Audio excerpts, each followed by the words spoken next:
So the Celtics lose to the Orlando Magic, a game where they had an 11-point lead or 12-point lead at one point.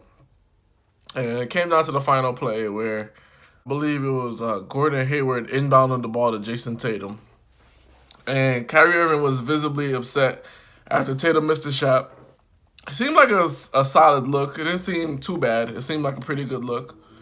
But Kyrie was like arguing a little bit. He was like letting him know what's going on. And he was like, look, this is not how the play was designed, or it's supposed to be like a hook pass or whatever the case is. And he went later in the press conference. He let everybody know these are some things we got to work on. We're still young, et cetera, et cetera. And the Celtics ripped off 4 straight after a team meeting. Now they lose 2 straight. So it's like they take 4 steps forward, 2 steps back. So, but here's the thing. I don't think the shot was a poor shot. And I don't think that Hayward's reasoning was poor. I just think with the Boston Celtics, their main problem is there's too many Indians and not enough Chiefs. There's not one essential figure on the team where people could actually go to and say, hey, this is what we're going to do. This is how it's supposed to go. Even in Miami, you saw where Marcus Morris was ready to fight Jaylen Brown, and all they did was really separate them. You didn't see like a clear-cut person like, look, cut that crap out. We're trying to win this game or whatever the case is. It's a room filled with like supposed bosses. This reminds me of like all the mob families back in the day, where there wasn't a lot of organization or whatever the case. Not to say this is good or bad or whatever, but I'm just telling you the truth. It wasn't organization, and then you had the 5 families that came in and basically cleaned up everything, and they said this is how it's gonna go. We're gonna run like a syndicate, so to speak. You guys have to come to the table. We have to speak. We have to decide things as men, and do things like that. Even if you look at The Godfather, where Michael, he cleaned the house and he got rid of any of the competition, any conflicting messages that were coming out about the family, people coming against the family. He did that all in one day. And I was like, I think it was the day, it was a funeral, and the same day he had to christen his his godchild. So that's what the Celtics need to do. They really forget a team meeting. This is all on Brad Stevens. He needs to come in and he needs to really organize his team. He needs to stop giving Brendan Hayward one message, giving Kyrie Irving another message, giving Jaylen Brown and Jason Tatum another message. Because Jaylen Brown and Jason Tatum are looking at it like, we almost went to the finals without you, Kyrie. Kyrie's looking at it like, hey, if you guys want to have me, I'll stay here, as long as I know I'm an essential part of the table. Gordon Hayward is coming here like, coach, you know me, I know you, we know each other's families, we got long history, and, you're my guy, I'm your guy, whatever you want, we'll rock, and whatever I do, you'll be okay with it too, right? You have like 3 conflicting messages. Then you got another guy, Marcus Morris, who's like, damn, I'm trying to make All-Star this year. It's too many different messages, too many supposed bosses, fake bosses, but it's not enough Chiefs, essential figures, leaders. You need a clear-cut leader in the locker room to be like, this is what we're doing, this is how the play runs. Anybody deviates from the plan, not only is Kyrie gonna get on you, we're all gonna get on you.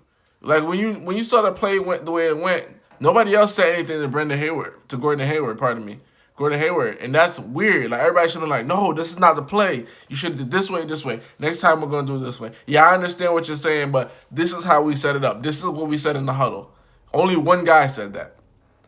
And Kyrie is sort of reminding me like that Geico commercial when they say, hey, this person's starting to act like their parents. Kyrie is starting to act a little bit like LeBron, where he's like, yeah, we have a lot to learn. He's included himself as well, which I feel like LeBron sometimes distances himself sometimes from his teammates, or made it seem where he knows what he's doing, but his teammates aren't. But he's trying to like coach up the guys. He's like coaching up the guys. He's trying to lead by example and lead and be a clear-cut leader. But here's the thing. Nobody voted him into the position. Nobody said, Kyrie, you're the guy, we want you to be our spokesperson. Nobody did that. And if nobody did that with him, the next person that's supposed to do that, the first person that's supposed to do that, is Brad Stevens. He needs to, the way that he's calm and collective on the court, he needs to dead that in the locker room. He needs to let guys know, like, hey, we're a talented bunch. If you're not gonna do what I tell you to do, there's another guy that's just as talented as you.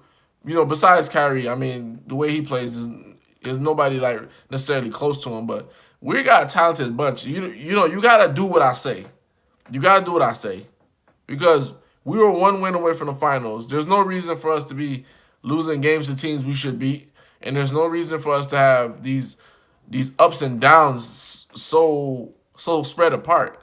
We should be second or first in the East. We shouldn't be like third or fourth. That's what Brad Stevens has to do. He has to kick ass and take names.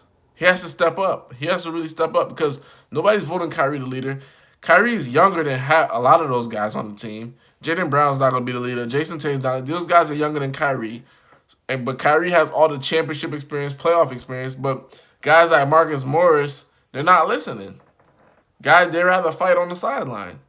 So essentially, it comes down to where guys have to see a clear-cut leader. They have to vote a leader. It doesn't have to be the best player on the team. It has to be a guy that's like, hey, you know what you did? That was wrong. The way you approached him, that was wrong. To me, like, Marcus Smart could be the clear-cut leader on that team, but to me, like, I don't even know if he's battling for, like, playing time. The whole roster is, like, battling for playing time.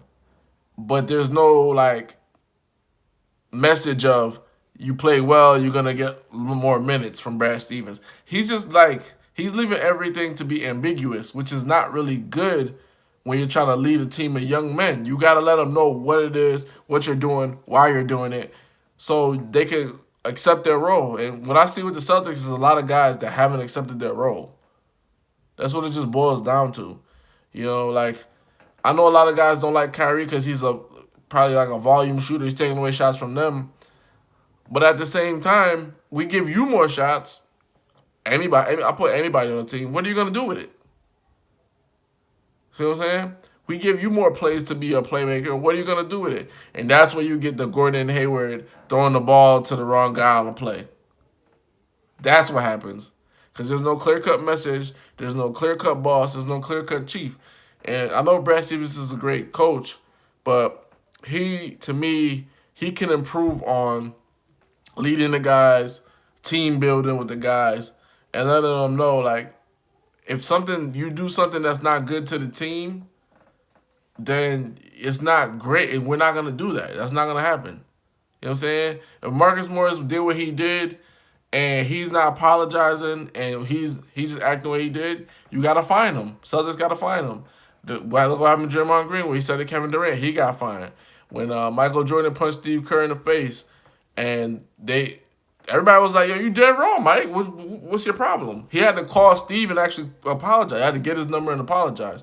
When LeBron and Mario Chalmers were getting into it, LeBron, right after they got into it, on the sideline, he said, it's my fault. It's my fault. Because that's the mark of leadership. That's the mark of a Udonis Haslem. For the Bulls, Scottie Pippen, for Phil Jackson, for the Warriors, Joe Lacob, Bob Myers. Like, that's that leadership. Steve Kerr, that's that leadership. You guys have to have clear cut, but it starts from the top. Brad Stevens, you're at the top of that team. You have to lead that team in a better fashion. Hoops Junction. Where hoops meets hoopla.